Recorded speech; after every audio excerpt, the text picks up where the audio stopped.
Good afternoon, everyone.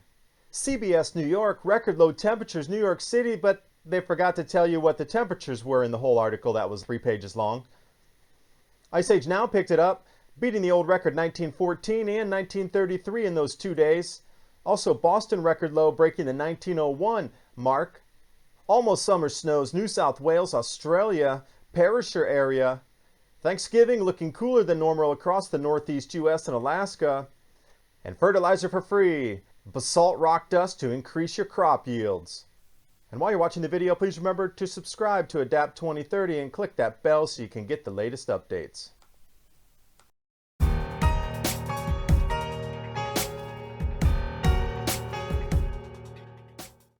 CBS New York picking up the record cold temperatures during the Veterans Day parade.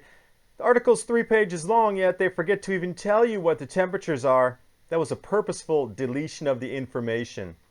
Robert Felix's site iceagenow.info did pick up the temperatures.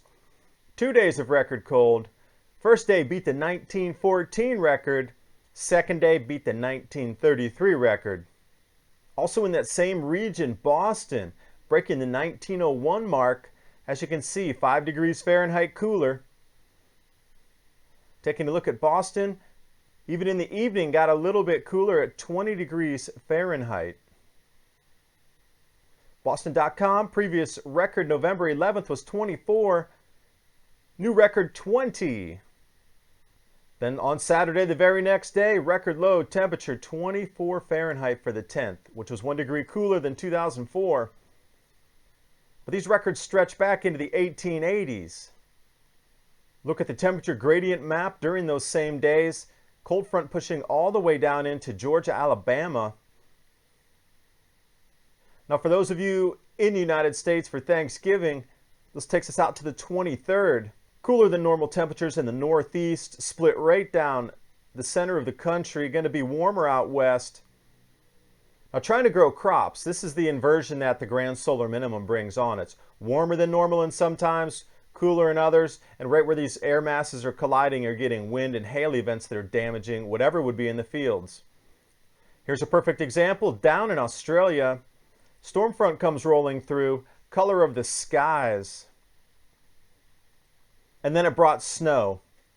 And you have to realize it's only a month before summer in Australia. Yet New South Wales, that's a very strange place to be having snow, and it was accompanied by giant hail. Look at the snowfall up in Perisher.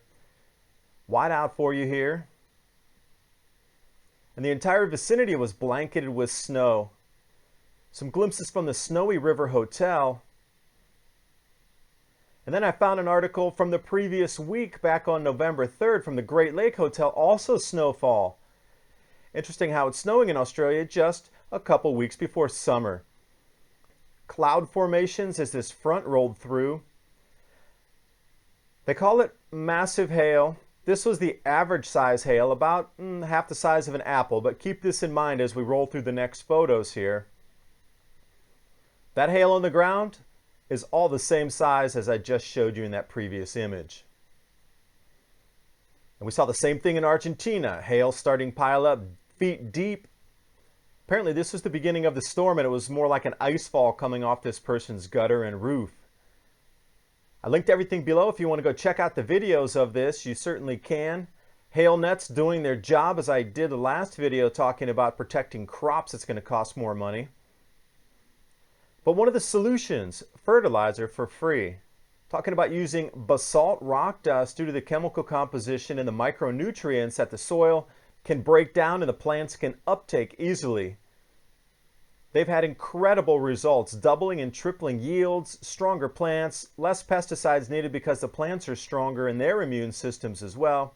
Here's an image of exactly what you'd be using, provided by nature for us, low cost. This is a basic solution that we're going to need moving forward. You can use it anywhere, and it's available everywhere on the planet without a high transportation cost. Thanks for watching. Hope you got something out of the video. And all the media clamoring that it's record heat in Australia. I bet they're not covering the snowstorm.